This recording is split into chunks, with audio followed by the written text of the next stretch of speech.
Oxygen সংকট কাটাতে বুয়েটের যুগান্তকারী উদ্ভাবন, সাধারণ ওয়ার্ডেই মিলবে ৬০ লিটার। তৃতীয় পর্যায়ে ট্রায়াল চলছে ঢাকা মেডিকেলে। কাটছে ভ্যাকসিন সংকট, জরুরি ব্যবহারের অনুমতি পেল সিনোফার্মা। দেশে রাশিয়া ও চীনের ভ্যাকসিন উৎপাদনের প্রক্রিয়া শুরু। দেশে আরো ৭৭ জনের মৃত্যু, করোনার ছোবলে ভারতে মানবিক বিপর্যয়। এবার চোখ রাঙাচ্ছে ব্রাজিলেও, বিশ্বে শনাক্ত গড়ালো প্রায় ১৫ কোটি। হেফাজতের অর্থদাতাদের তালিকায় রাজনীতিবিদ, ব্যবসায়ীদের নাম সময় মতো প্রকাশ্যে আনা হবে বললেন স্বরাষ্ট্রমন্ত্রী। খালেদা জিয়ার শারীরিক অবস্থা স্থিতিশীল, পুরনো কিছু জটিলতার চিকিৎসা চলবে হাসপাতালে রেখেই। 10 সদস্যের মেডিকেল বোর্ড গঠন। তীব্র দাবদাহে পুড়ছে দেশ, 5 বছরে পানির স্তর নেমেছে 50 ফুট। মরুকরণের প্রাথমিক ধাপ, আশঙ্কা বিশেষজ্ঞদের। সারা দেশে ঝড় বৃষ্টির পূর্বাভাস। এবং দ্বিতীয় টেস্টে আজ মুখোমুখি হবে বাংলাদেশ ও শ্রীলঙ্কা। স্বাস্থ্যবিধি মেনে কাল শুরু হচ্ছে প্রিমিয়ার লিগ ফুটবলের দ্বিতীয় পর্ব।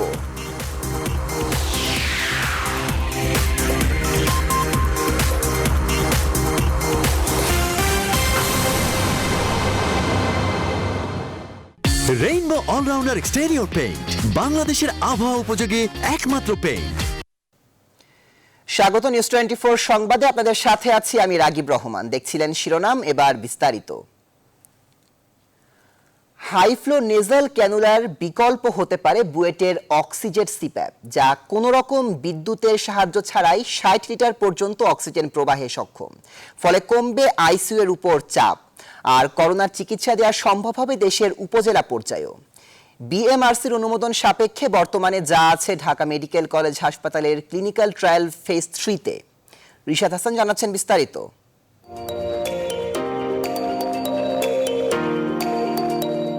অক্সিজেন বুয়েটের বায়োমেডিক্যাল ইঞ্জিনিয়ারিং বিভাগের তৈরি সিপ্যাপ, যার মাধ্যমে কোনো রকম বিদ্যুতের সাহায্য ছাড়াই ৬০ লিটার পর্যন্ত অক্সিজেন প্রবাহ করা সম্ভব।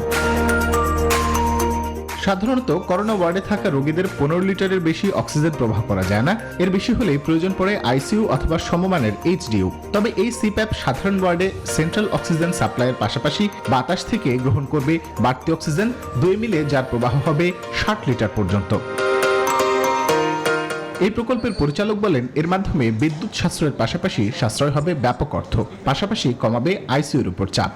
সিপ্যাপটি ওই হাইফ্লো নেজাল ক্যানুলার বিকল্প হিসেবে ব্যবহৃত হতে পারে সাধারণ ওয়ার্ডে, এবং যেহেতু এটা কোনো ইলেকট্রিক পাওয়ার ছাড়াই চলবে শুধুমাত্র অক্সিজেন প্রেশারের উপর, তো এগুলো সব চিন্তা করে আমাদের ফুল সেটআপটি করা হয়েছে। বাংলাদেশ মেডিকেল রিসার্চ কাউন্সিলের অনুমোদন ক্রমে এটি বর্তমানে রয়েছে ঢাকা মেডিকেল কলেজ হাসপাতালের ক্লিনিক্যাল ট্রায়ালের 3য় পর্যায়ে। বিশেষজ্ঞ চিকিৎসক বলছেন, এই প্রযুক্তি কার্যকরী হলে পরবর্তীতে করোনার যে কোনো ঢেউ মোকাবেলা করা সম্ভব। করোনা মহামারী ভারতের মতো যদি অথবা ব্রাজিলের মতো খারাপ পরিস্থিতি যায়, যে পর্যায়ে আমরা হয়তো সরকারি বড় বড় হাসপাতালগুলো বেড ক্রাইসিস তৈরি হবে, তখন আমরা সাধারণ এই মেশিনটা উপজেলা অথবা জেলা পর্যায়ে হসপিটালও বিদ্যুৎবিহীনভাবে আমরা রোগীকে ম্যাক্সিমাম অক্সিজেন দিয়ে রাখতে পারবো। বিশ্বজুড়ে যখন অক্সিজেন সংকট ভেঙে পড়েছে, যখন সকল চিকিৎসা ব্যবস্থা, তখন একরকম আশীর্বাদ হয়েই সামনে আসছে দেশের তৈরি অক্সিজেন সিপ্যাপ।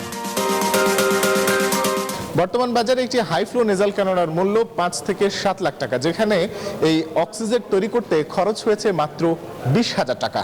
বলা হচ্ছে এটি যখন বৃহৎ পরিসরে উৎপাদনে যাবে তখন এর মূল্য নেমে আসবে 15,000 টাকায়, যা হতে পারে হাইফ্লো নেজাল ক্যানুলার বড় বিকল্প। আর সেই সাথে বিদ্যুৎ সাশ্রয় তো আছেই। Rishad Hasan, news 24, Dhaka. Corona virus প্রতিরোধী রাশিয়ার টিকা স্পুতনিক ভির মতো চীনের টিকা সিনোভ্যাকের উৎপাদনও হবে বাংলাদেশে। সরাসরি ক্রয় পদ্ধতিতে চীন ও রাশিয়ার প্রযুক্তি ব্যবহারের মাধ্যমে দেশের কয়েকটি কোম্পানি এই টিকা তৈরি করবে। বুধবার অর্থনৈতিক বিষয়ে সংক্রান্ত মন্ত্রিসভার বৈঠকে বিষয়টি নীতিগত অনুমোদন দেওয়া হয়। এদিকে স্বাস্থ্যমন্ত্রী বলেছেন, চীনের সঙ্গে চুক্তি সম্পন্ন হলে দ্রুতই দেশে আসবে দেশটির উদ্ভাবিত সিনোভ্যাক টিকা। এদিকে দেশে জরুরি ব্যবহারের জন্য 3য় টিকা হিসেবে চীনের সোনোফার্মার টিকাকে অনুমোদন দেওয়া হয়েছে। বিস্তারিত হাবিবুল ইসলাম হাবিবের রিপোর্টে।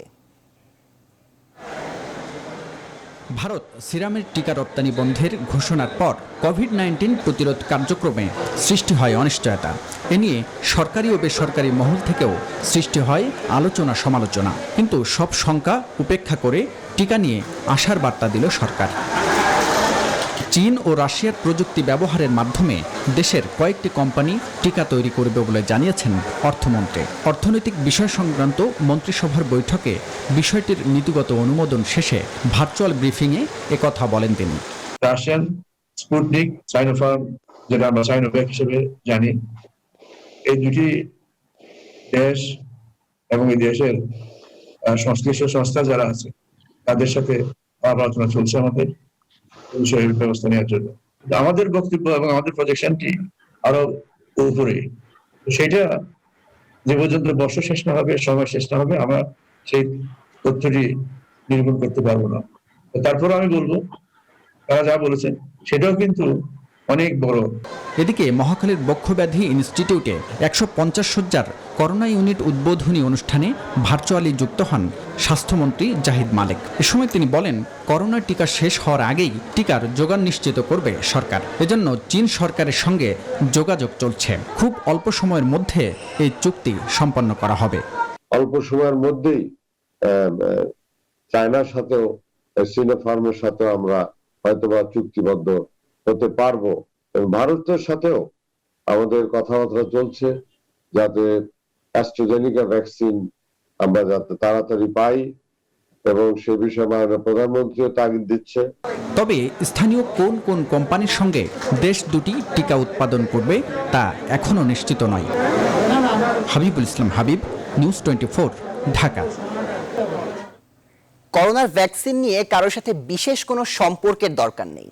জনগণকে বাঁচাতে যেখান থেকে সম্ভব সেখান থেকে ভ্যাকসিন সংগ্রহ করবে সরকার। বুধবার সাংবাদিকদের একথা জানিয়েছেন আওয়ামী লীগ সাধারণ সম্পাদক ওবায়দুল কাদের। ভারত থেকে রপ্তানিটা বন্ধ ছিল, কিন্তু এখন আমরা বিভিন্নভাবে সংগ্রহের, শুধু মস্কোটা না, আমরা অন্যান্য দেশ থেকেও সংগ্রহের চেষ্টা করে যাচ্ছি। এখানে বিশেষ সম্পর্কের কোনো বিষয় নেই। আমাদের ভ্যাকসিন দরকার, আমাদের জনগণকে বাঁচাতে যেখান থেকেই পাবো সেখান থেকে আমরা ভ্যাকসিন সংগ্রহ করব। এবার করোনা পরিস্থিতি। করোনায় দেশে আরও 77 জনের মৃত্যু হয়েছে। এ নিয়ে প্রাণহানির সংখ্যা দাঁড়ালো 11,305 জনে। বুধবার স্বাস্থ্য অধিদপ্তরের সংবাদ বিজ্ঞপ্তিতে এই তথ্য জানানো হয়। 24 ঘন্টায় করোনায় নতুন করে শনাক্ত হয়েছেন আরও 2,955 জন। এ নিয়ে মোট শনাক্ত 7,54,614 জন। 24 ঘন্টায় সুস্থ হয়েছেন 5,392 জন। এ পর্যন্ত মোট সুস্থ হয়েছেন 6,72,319 জন। 24 ঘন্টায় নমুনা পরীক্ষা করা হয়েছে 28,206টি। এদিকে করোনা সংক্রমণ প্রতিরোধে চলমান বিধিনিষেধ 5 মে পর্যন্ত বাড়িয়ে প্রজ্ঞাপন জারি করেছে মন্ত্রিপরিষদ বিভাগ। এবারও বন্ধ থাকবে গণপরিবহন, তবে দোকানপাট খোলা রাখা যাবে সকাল 10টা থেকে রাত 8টা পর্যন্ত। অবশ্য চলমান বিধিনিষেধেই গণপরিবহন ছাড়া রাজধানীতে সবকিছু চলছে স্বাভাবিক দিনের মতোই। মাস্ক ব্যবহারে উদাসীনতা দেখা গেছে বিভিন্ন বিপণী বিতানে। তালুকদার বিপ্লবকে সাথে নিয়ে বিস্তারিত জানাচ্ছেন আরেফিন শাকিল। মৌচাক মার্কেটের সামনে হাত ধোয়ার ব্যবস্থা থাকলেও তা ব্যবহারে আগ্রহ নেই কেনাকাটা করতে আসা বেশিরভাগ মানুষের। ক্যামেরা দেখে কয়েকজন ব্যবহার করলেও কিছুক্ষণ পরেই আবারও শূন্য হাত ধোয়া স্থান। লকডাউনের দিনের শুরুতে শপিং মলগুলোতে মানুষের উপস্থিতি কম থাকলেও বেলা বাড়ার সাথে সাথে জমজমাট হয়ে ওঠে বেচা বিক্রি। প্রায় সব ক্রেতা মাস্ক পরলেও বিক্রেতা ছিলেন উদাসীন। বাচ্চারা তো আর এসব বোঝে না, ওদের মনে তো ঈদ একবারই আসে বছর। না সময় পাবো না, তো এই কারণে আগে শেষে দিতে আবার বেরোতে মুশকিল করতে হবে। সামনে ঈদ উপলক্ষে সেই জন্য বের হচ্ছে। করোনা মরোনা তো আসেনি, অন করতে পারতাম না। আমরা আসি দোকানে, আসি একটা মাছ ছুলি দেখছি, গরম লাগে। মানুষ আসে না, মানুষ আতঙ্কের ভিতরে আছে, করোনা এই সেই। তারপর মাস্ক পরলে, কথা বললে যে গরমের একটা ভাব বেরো, এটা আরো খারাপ লাগে। লকডাউন তথা বিধিনিষেধের কোনো প্রভাব ছিল না রাস্তায়, বরং প্রধান সড়কগুলোর সিগন্যালে তৈরি হয় যানজট। গণপরিবহন না চলায় অফিসমুখী মানুষ পড়েন বিড়ম্বনায়। মিলেনি পুলিশের কার্যকর ভূমিকা। প্রশাসন যতই চেষ্টা করে কিছু লাভ নাই। পেটের দেয় মানুষ মৃত্যুকে অপেক্ষা করতেছে। গাড়ির প্রেশার বেশি থাকার কারণে আগে যেমন আমরা 100% চেষ্টা করতাম যে গাড়িগুলো বের হয়েছে সবগুলোকে আমরা চেক করার জন্য, এখন হয়তো সেটা হচ্ছে না। সড়ক আর শপিং মলে এমন ছবি যখন বাস্তবতা, তখন চলমান লকডাউন তথা বিধিনিষেধ আরও 1 সপ্তাহ বাড়িয়ে প্রজ্ঞাপন জারি করেছে সরকার। আরিফিন শাকিল, নিউজ 24, ঢাকা। হেফাজতের অর্থদাতাদের পূর্ণাঙ্গ তালিকা এখন সরকারের হাতে। এই তালিকায় যেমন রয়েছে রাজনীতিবিদদের নাম, তেমনি আছে দেশের বেশ কিছু ব্যবসায়ীর নামও। স্বরাষ্ট্রমন্ত্রী বলেছেন সময় মতো সবার নাম প্রকাশ্যে আনা হবে।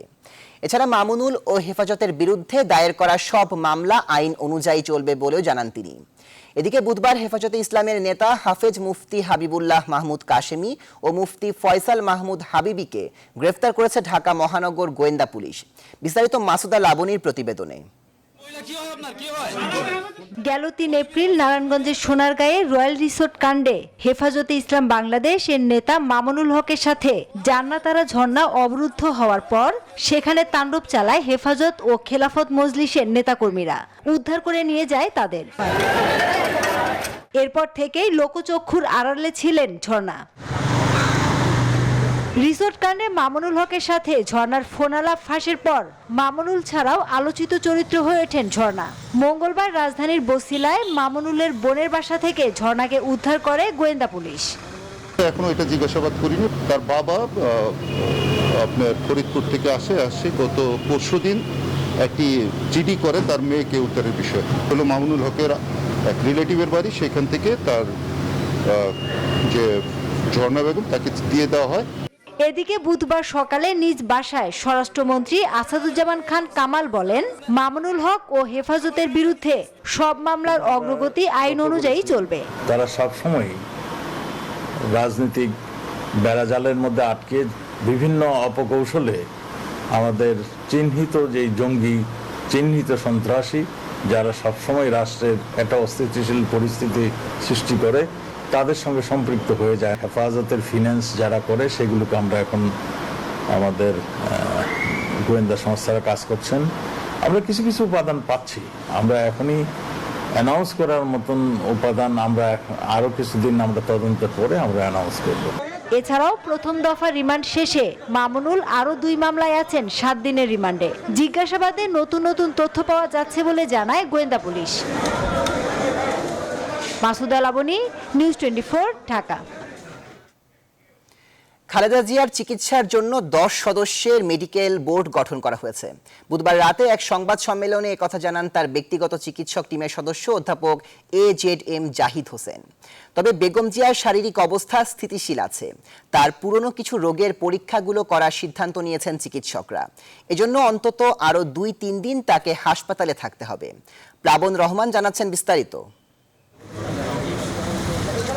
মঙ্গলবার রাত 10টার দিকে রাজধানীর এভারকেয়ার হাসপাতালে নেওয়া হয় বিএনপি চেয়ারপারসন বেগম খালেদা জিয়াকে। মূলত করোনা পরবর্তী বেশ কিছু পরীক্ষা নিরীক্ষা করাতেই হাসপাতালে আসেন বেগম জিয়া। শেষমেশ চিকিৎসকদের পরামর্শে এভারকেয়ার হাসপাতালে ভর্তি হন বিএনপি চেয়ারপারসন। চিকিৎসকরা জানান, বিস্তারিত পরীক্ষার জন্যই তাকে সাময়িকভাবে ভর্তি করা হয়। আর্থারাইটিস, ফ্রোজেন শোল্ডার, ডায়াবেটিস সহ সব ধরনের রিপোর্ট পর্যালোচনা করে এই দফা থেকেই তার মূল চিকিৎসা শুরু করবেন বলে জানান চিকিৎসকরা। আলহামদুলিল্লাহ, নাও শি ইজ স্টেবল। ওনাকে গত 1.5 বছর আমরা কোনো পরীক্ষা করাতে পারিনি করোনার কারণে, এবং ওনার যে সেই কারণেই আমরা ওনাকে যে সমস্ত পরীক্ষা নিরীক্ষা হসপিটাল নিয়ে যে করার প্রয়োজন সেগুলো আমরা করতে পারিনি, এবং সেই কারণেই সে সমস্ত পরীক্ষাগুলো আমরা নিয়মিত চেক আপের অংশ হিসাবেই ওনার পরীক্ষাগুলো এভারকেয়ার হসপিটালে করা হচ্ছে। বসুন্ধরার এভারকেয়ার হাসপাতালে খালেদা জিয়ার চিকিৎসার জন্য 10 সদস্যের মেডিকেল বোর্ড গঠন করা হয়েছে। বুধবার রাতে এক সংবাদ সম্মেলনে বিএনপি চেয়ারপারসনের সবশেষ শারীরিক অবস্থা জানাতে গিয়ে এর তথ্য জানান তার ব্যক্তিগত চিকিৎসক টিমের সদস্য অধ্যাপক AZM জাহিদ হোসেন। আজকে একটি মেডিকেল বোর্ড হয়েছিল, এবং মেডিকেল বোর্ডে সেখানে এভারকেয়ার হসপিটালের 7 সদস্য বিশিষ্ট একটি মেডিকেল বোর্ড, আর ম্যাডামের যারা ব্যক্তিগত চিকিৎসক professor doctor FM Siddiqui, doctor Mamun, আমি নিজেও সেখানে ছিলাম। অর্থাৎ সর্বসাকুল্যে সেখানে 10 সদস্য বিশিষ্ট একটি মেডিকেল টিম সদস্য বোর্ড, সেখানে ওনার সকল এই পর্যন্ত যেগুলো পরীক্ষা নিরীক্ষা হয়েছে সেগুলোর রিভিউ করেছে। তিনি আরো জানান, বেগম জিয়ার চিকিৎসায় নতুন কিছু ওষুধ যুক্ত করা হয়েছে। 10 সদস্যের মেডিকেল বোর্ড বেগম জিয়ার এ পর্যন্ত হওয়া পরীক্ষা নিরীক্ষা রিভিউ করেছে, আরো কিছু টেস্টের সুপারিশও করেছে। এসব বিষয় বিবেচনায় নিয়েই চলবে বিএনপি চেয়ারপারসনের পরবর্তী চিকিৎসা। প্লাবন রহমান, নিউজ 24, ঢাকা। তথ্যমন্ত্রী ডক্টর হাসান মাহমুদ বলেছেন, করোনার টিকা নিয়ে দেশবাসীকে বিভ্রান্ত করার চেষ্টা চালিয়ে যাচ্ছে বিএনপি। বুধবার নিজ বাসভবনে সীমিত পরিসরে সাংবাদিকদের সঙ্গে মতবিনিময়কালে কথা বলেন তিনি। সরকার নয়, আসলে বিএনপিটাই বিকারগ্রস্ত হয়ে গেছে, যে কারণে তারা উল্টাপাল্টা কথা বলা শুরু করেছে। আপনারা দেখেছেন টিকা নিয়ে কি ধরনের বিভ্রান্তি তারা প্রথম দফায় ছড়িয়েছিল, এখনো টিকা নিয়ে বিভ্রান্তি ছড়ানোর চেষ্টা করছে। এবং মির্জা ফখরুল আরেকদিন আগে তিনি অনলাইনে তিনি সাংবাদিকদের সাথে সংযুক্ত হয়ে বলেছে 6 মাস লাগবে নাকি টিকা আসতে, অথচ আগামী মাসে টিকা চলে আসছে। জাতির পিতা বঙ্গবন্ধু শেখ মুজিবুর রহমানের দ্বিতীয় পুত্র বীর মুক্তিযোদ্ধা শহীদ লেফটেন্যান্ট শেখ জামালের ৬৮তম জন্মদিন পালিত হলো। বুধবার সকালে তার কবরে আওয়ামী লীগ ও এর অঙ্গ সংগঠনগুলো পুষ্পস্তবক অর্পণ করেন। আয়োজন ছিল শেখ জামাল ধানমন্ডি ক্লাবেরও। অন্তরা বিশ্বাসের প্রতিবেদন। বঙ্গবন্ধু পুত্র শেখ জামালের ৬৮তম জন্মবার্ষিকী উপলক্ষে বুধবার সকালে বনানী কবরস্থানে আসেন আওয়ামী লীগের নেতা ও কর্মীরা। এই বীর মুক্তিযোদ্ধার সমাধিতে প্রথমে প্রধানমন্ত্রীর পক্ষে ও পরে আওয়ামী লীগের পক্ষে শ্রদ্ধা নিবেদন করেন আওয়ামী লীগ সাধারণ সম্পাদক ওবায়দুল কাদের। এরপর শেখ জামালের সমাধিতে ফুলেল শ্রদ্ধা জানান ঢাকা মহানগর উত্তর ও দক্ষিণ আওয়ামী লীগ, যুবলীগ, কৃষক লীগ, স্বেচ্ছাসেবক লীগ, মৎস্যজীবী লীগ, মহিলা শ্রমিক লীগ, শেখ জামাল জাতীয় স্মৃতি পরিষদ, বঙ্গবন্ধু সাংস্কৃতিক জোট সহ বিভিন্ন সামাজিক ও সাংস্কৃতিক সংগঠনের নেতৃবৃন্দ। বঙ্গবন্ধু পরিবারের মেধা ও সাহসের যে দৃষ্টান্ত, রাজনীতিতে যে অনন্য দৃষ্টান্ত, তারই অংশ শহীদ শেখ জামাল। আজকে দেশকে অনেক কিছু দিতে পারতেন যদি তিনি বেঁচে থাকতেন। ৭৫-এর রক্তাক্ত বিদায় সবকিছুই শেষ করে দিয়েছে। ওবায়দুল কাদের আরও বলেন যে যেই দলেরই হোক, হত্যার রাজনীতি কাম্য নয়। যারা ৭৫-এ বঙ্গবন্ধুর পরিবারের হত্যাকাণ্ডের নেপথ্যে জড়িত ছিলেন তারাও রেহাই পাননি বলে মন্তব্য করেন তিনি। হত্যা ষড়যন্ত্রের রাজনীতি কারোর জন্য শুভ নয়। ৭৫-এ যারা বঙ্গবন্ধু সহ সপরিবারে যারা হত্যাকাণ্ডের নেপথ্যে ছিলেন তারাও কিন্তু রেহাই পাননি। হত্যাকেই ডেকে আনে। সকালে বনানীতে শেখ জামালের কবরে পুষ্পস্তবক অর্পণ করেন শেখ জামাল ধানমন্ডি ক্লাবের কর্মকর্তারাও। এ সময় উপস্থিত ছিলেন ক্লাবের গভর্নিং বডির চেয়ারম্যান ও শেখ জামালের বাল্যবন্ধু মঞ্জুর কাদের। এরপর দোয়া ও মোনাজাতের আয়োজন করা হয়। এছাড়াও ক্লাব প্রাঙ্গণে বিকেলে কেক কেটে জন্মদিনের আনুষ্ঠানিকতা পালন করেন ক্লাব কর্মকর্তারা। অন্তরা বিশ্বাস, নিউজ 24, ঢাকা। তীব্র দাবদাহে পুড়ছে দেশের উত্তর ও মধ্যাঞ্চল। একদিকে উঠছে তাপমাত্রার পারদ, অন্যদিকে ৩ বছর ধরে কমছে বৃষ্টিপাত। পরিসংখ্যান বলছে কেবল রাজশাহী অঞ্চলেই গত 5 বছরে ভূগর্ভস্থ পানির স্তর নেমেছে 50 ফুট। এটিকে মরুকরণের প্রাথমিক ধাপ বলছেন বিশেষজ্ঞরা। এসে বাপ্পির ক্যামেরায় রাজশাহী থেকে কাজী শাহিদের প্রতিবেদন। বৈশাখ মাস শুরুর পর থেকেই উষ্ণতা বাড়তে থাকে রাজশাহী অঞ্চলে। প্রতিদিন বাড়ছে তাপমাত্রা। রৌদ্রতপ্ত আবহাওয়ায় নাবিশ্বাস উঠেছে সাধারণ মানুষের। সূর্যোদয় থেকে সূর্যাস্ত পর্যন্ত তীব্র তাপদাহের সঙ্গে বইছে লু হাওয়া, ফলে ভ্যাপসা গরমে ওষ্ঠাগত প্রাণ প্রকৃতি। গত 3-4 বছরের মধ্যে এরকম গরম পড়েনি। আমাদের ব্যবসাতে প্রচন্ড লস হচ্ছে। গরমে অতি ঘামে যাচ্ছে, রোজা ছিলাম, কদিন রোজা থাকতে পারি না গরমে। গতবার বৃষ্টি নাই, রোদের তাপমাত্রা বেশি। বৈশাখের শুরু থেকে উত্তরাঞ্চলে খাখা রোদ। গত কয়েকদিন ধরেই তাপমাত্রার ঊর্ধ্বগতি, যা গিয়ে ঠেকেছে মাঝারি ও তীব্র তাপদাহে। তাপমাত্রার পারদ চড়েছে 40-এর উপরে।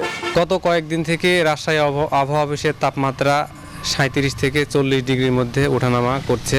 এর মধ্যে কখনো তীব্র, কখনো মাঝারি আকারে তাপমাত্রা বয়ে যাচ্ছে। তাপমাত্রা যখন ঊর্ধ্বমুখী, মাটির নিচের পানির স্তর আবার তেমনই নিম্নগামী। হিসেব বলছে গত 5 বছরে এই অঞ্চলে পানির স্তর নেমেছে 50 ফুট। তাপমাত্রা বৃদ্ধিও পাওয়ার এটি কারণ বলছেন বিশেষজ্ঞরা। পানির স্তরটা নেমে যাচ্ছে এবং আমরা ক্রমাগতভাবে দেখছি। এমনকি আমার যে একটা পর্যালোচনা আছে রাজশাহী সিটি কর্পোরেশন নিয়ে, সেখানেও আমি দেখেছি এবং এ বিষয় নিয়ে অনেকের গবেষণা আছে। খালবিল শুকিয়ে যাওয়া, দীর্ঘ বৃষ্টি না হওয়ার ফলে কিংবা আমাদের প্রিজার্ভ করার জন্য যে কোনো মেজার ব্যবস্থাপনা সেটা না নেওয়ার ফলেই এই অঞ্চলে ব্যাপকভাবে তাপমাত্রা বৃদ্ধি পাচ্ছে। এই অঞ্চলে প্রতি বছরই বৃষ্টিপাত কমছে। 3 বছরের এপ্রিল মাসের হিসেব বৃষ্টিপাত কমার সংকেত দিচ্ছে। গত 3 বছরের এপ্রিল মাসের হিসেবে বৃষ্টিপাত কমেছে 66.2 মিলিমিটার। এপ্রিল মাসে আমরা সাধারণত যে বৃষ্টিটা হয় সেটা হলো কালবৈশাখীর একটা বাস্ট হয়। বাস্ট হয়ে এখানে এসে ব্যাপক পরিমাণে বৃষ্টি হয়, ক্ষয়ক্ষতিও হয়, কিন্তু বৃষ্টিও হয় এখানে। সেই বৃষ্টিটা আমরা পাই, কিন্তু এবছর অস্বাভাবিকভাবে সেটা আমরা পাইনি। আবহাওয়া অফিস বলছে শিগগিরই খুব একটা হেরফের হচ্ছে না চলমান তাপদাহের। কাজী শাহেদ, নিউজ 24, রাজশাহী। টানা তাপপ্রবাহের পর মাঝ বৈশাখে দেশের বিভিন্ন স্থানে ঝোড়ো হাওয়া সহ বজ্রবৃষ্টি হয়েছে। বুধবার রাতে রাজধানীতেও ঝড় বৃষ্টি হয়েছে। এর আগেই তীব্র গরমের পর বৃষ্টি ও ঝড়ের আভাস দিয়েছিল আবহাওয়া অধিদপ্তর। এদিকে কুড়িগ্রামের নাগেশ্বরী, ভুরুঙ্গামারী ও ফুলবাড়ী উপজেলার উপর কালবৈশাখী ঝড় বয়ে গেছে। ঝড়ের তাণ্ডবে গাছপালা ও বেশ কিছু কাঁচা ঘর ক্ষতিগ্রস্ত হয়। কিছু জায়গায় টিনের চাল উড়ে যাওয়ার খবর পাওয়া গেছে। তবে কয়েকদিনের টানা গরমের পর বৃষ্টি হওয়ায় স্বস্তি নেমে এসেছে জনমনে।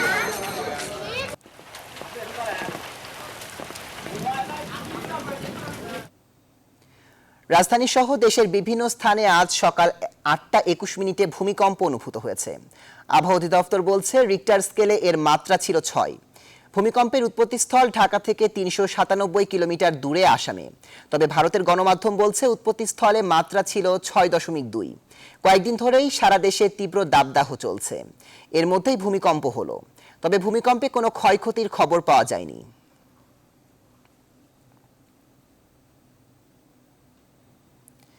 সড়ক দুর্ঘটনায় ঝিনাইদহ ও ময়মনসিংহে 5 জন নিহত হয়েছেন। এর মধ্যে ঝিনাইদহে মারা গেছেন 3 জন। বুধবার দুপুরে ঝিনাইদহ কুষ্টিয়া আঞ্চলিক সড়কের দুধসর আশ্রয়ণ প্রকল্পের সামনে এই দুর্ঘটনা ঘটে। প্রত্যক্ষদর্শীরা জানায় ইজি বাইকে করে কয়েকজন যাত্রী ঝিনাইদহ শহর থেকে শৈলকুপা উপজেলায় যাচ্ছিলেন। পথে যাত্রী নামানোর সময় পেছন থেকে ধাক্কা দেয় একটি প্রাইভেট কার। এতে ঘটনাস্থলে এক নারী মারা যান। আহত হন 8 জন। পরে চিকিৎসাধীন অবস্থায় আরও 2 জন মারা যান হাসপাতালে।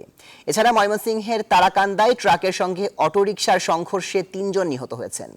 বুধবার সকালে ময়মনসিংহ নেত্রকোনা আঞ্চলিক সড়কের খিচা নামের একটি এলাকায় এই দুর্ঘটনা ঘটে।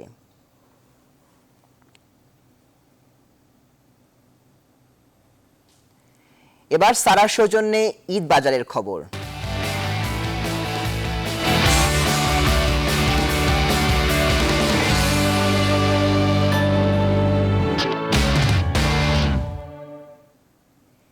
ঈদের বাকি আর মাত্র 2 সপ্তাহ, আর তাই বিপণী বিতানগুলোতে মেয়েদের পাশাপাশি ছেলেদেরও চলছে কেনাকাটায় ব্যস্ততা।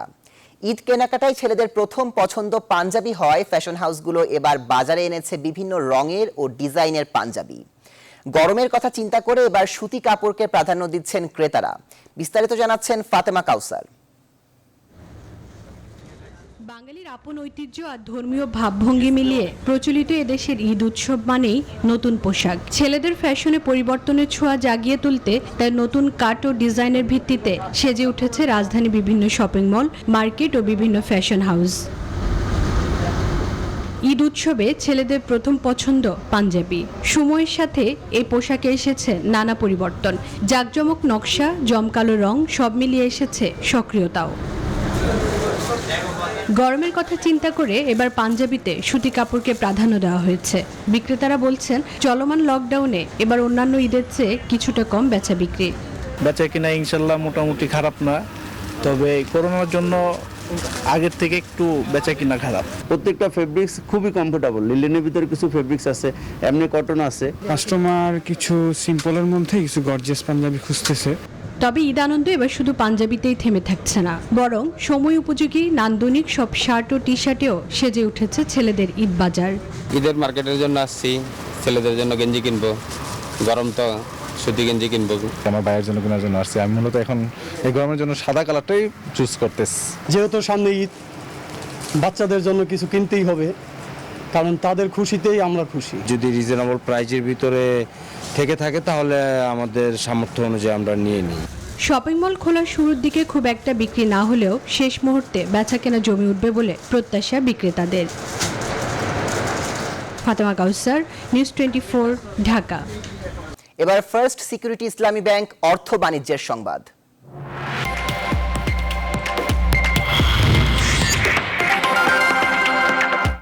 সরকারি গুদামে ধান সংগ্রহ শুরু হয়েছে। এবার 27 টাকা কেজি দরে সরাসরি কৃষকের কাছ থেকে ধান সংগ্রহ করছে সরকার। নওগাঁয় বুধবার সকাল 11টার দিকে ভিডিও কনফারেন্সে সরকারি ধান সংগ্রহ কার্যক্রমের উদ্বোধন করেন খাদ্যমন্ত্রী সাধন চন্দ্র মজুমদার।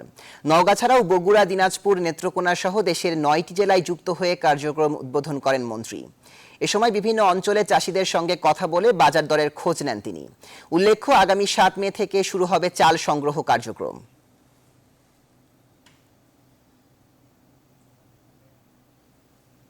এবার বৈশ্বিক করোনা পরিস্থিতি। করোনা ভাইরাসের তৃতীয় ঢেউয়ে বিশ্বের অনেক দেশে এখনও টালমাটাল অবস্থা। এর মধ্যে ভারতের অবস্থা বেশ শোচনীয়। দেশটিতে একদিনে আবারও আক্রান্ত হয়েছে 3,62,000-এর বেশি মানুষ। আর এই ভয়াবহ পরিস্থিতির জন্য ভারতের বিভিন্ন গণজমায়েতকে দায়ী করছে বিশ্ব স্বাস্থ্য সংস্থা। এ নিয়ে গোটা বিশ্বে করোনায় প্রাণহানি ছাড়িয়েছে 31,58,000 আর মোট সংক্রমণ ছাড়ালো 15 কোটি। বিস্তারিত নাহিদ জিহানের রিপোর্টে। ভারতে এভাবেই জ্বলছে শবদেহ। শ্মশানগুলো মৃতদেহের স্তূপে পরিণত হয়েছে। অক্সিজেন সরবরাহ আর শয্যা না থাকায় রোগী ফিরিয়ে দিতে বাধ্য হচ্ছে বিভিন্ন হাসপাতালগুলো। মরদেহের চাপ বাড়তে থাকায় শ্মশানগুলোতে নির্মাণ করা হচ্ছে অতিরিক্ত চিতা। করোনায় বেসামাল ভারতে পরপর 6 দিন 3 লাখের বেশি করোনা রোগী শনাক্ত হয়েছে। বিশ্ব স্বাস্থ্য সংস্থা ভারতের এই পরিণতির জন্য 3টি কারণ উল্লেখ করেছে: গণজমায়েত, অতিরিক্ত সংক্রামক করোনার ধরন ও টিকাদানের নিম্ন হার। এছাড়া মঙ্গলবার সংস্থাটি আরও জানায়, করোনা ভাইরাসের এই ভারতীয় শক্তিশালী ধরনটি বিশ্বের আরও 17টি দেশে পাওয়া গেছে। করোনা পরিস্থিতি নিয়ন্ত্রণে এরই মধ্যে মাঠে নেমেছে ভারতীয় সেনাবাহিনী। এছাড়া ব্রিটেনের কাছ থেকে ভেন্টিলেটর ও অক্সিজেন সহ বিভিন্ন চিকিৎসা সরঞ্জামের প্রথম চালানটি পৌঁছে গেছে। এদিকে ব্রাজিলের অবস্থাও বেশ শোচনীয়। একদিনে দেশটিতে মারা গেছে 3,120 জন। এছাড়া তুরস্কেও সংক্রমণ ও মৃত্যু বাড়তে থাকায় 29 এপ্রিল থেকে 17 মে পর্যন্ত দেশ জুড়ে লকডাউন ঘোষণা করা হয়েছে। এদিকে যুক্তরাষ্ট্রে ধীরে ধীরে কমে আসছে আক্রান্ত ও মৃত্যুর সংখ্যা। এর মধ্যে কোভিড-19-এর উভয় ডোজ টিকা নিয়েছেন এমন মার্কিন নাগরিকদের ঘরের বাইরে মাস্ক পরার বিধিনিষেধ তুলে নেওয়ার নির্দেশ দিয়েছে দেশটির রোগ নিয়ন্ত্রণ সংস্থা। নাহিদ জিহান, নিউজ 24। এবার নিউজ 24 স্পোর্টস। শুরুতে জানাচ্ছি বাংলাদেশ শ্রীলঙ্কা টেস্টের খবর। ক্যান্ডিতে সিরিজের দ্বিতীয় টেস্টে আজ বৃহস্পতিবার শ্রীলঙ্কার মুখোমুখি হবে বাংলাদেশ।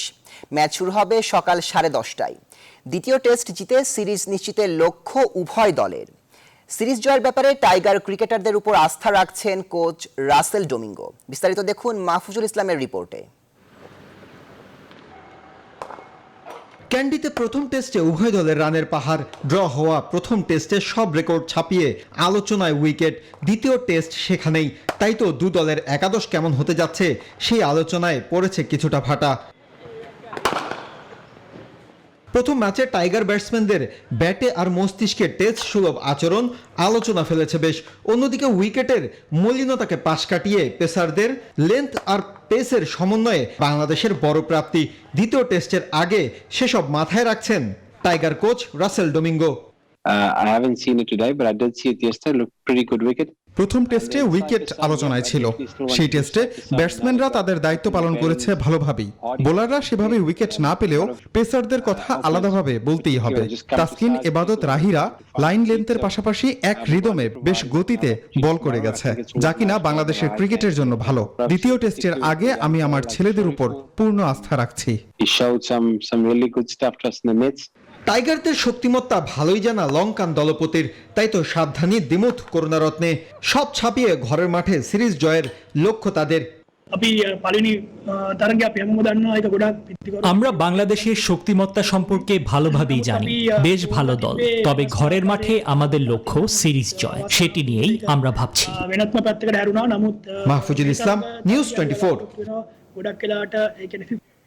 কোভিড পরিস্থিতি বিবেচনায় স্বাস্থ্যবিধি মেনে পূর্ব নির্ধারিত 30 এপ্রিল থেকে শুরু হতে যাচ্ছে প্রিমিয়ার লিগ ফুটবলের দ্বিতীয় পর্ব।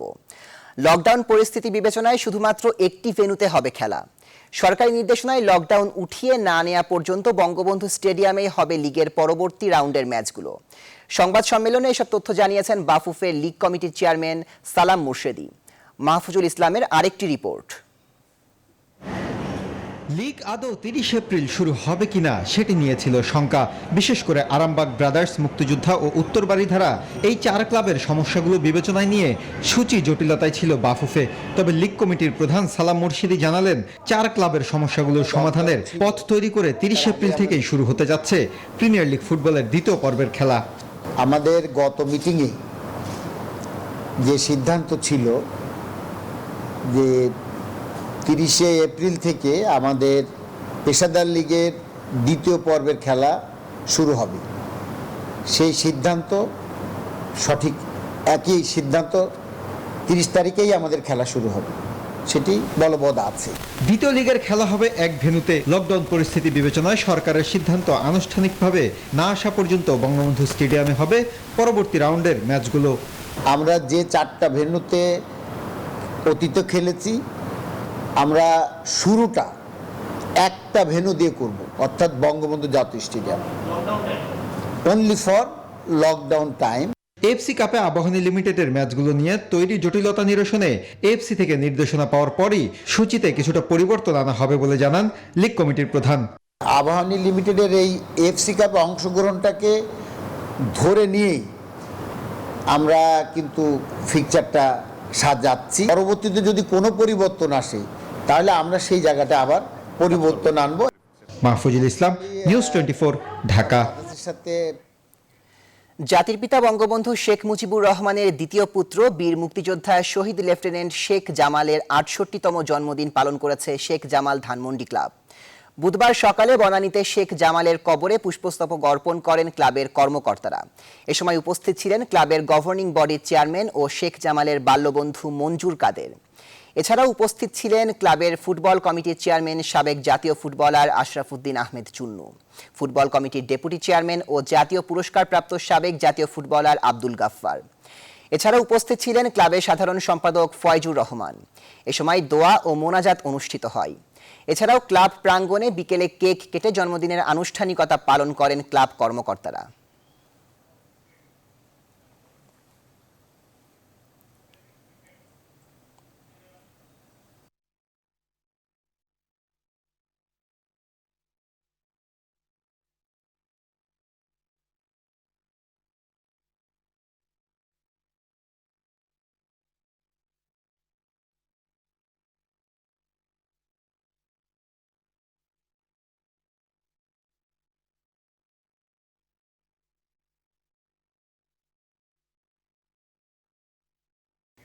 সংবাদ শেষ করার আগে শিরোনামগুলো জানিয়ে দিচ্ছি আরেকবার।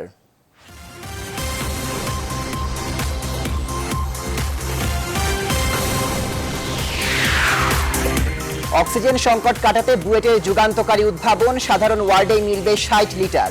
তৃতীয় পর্যায়ে ট্রায়াল চলছে ঢাকা মেডিকেলে।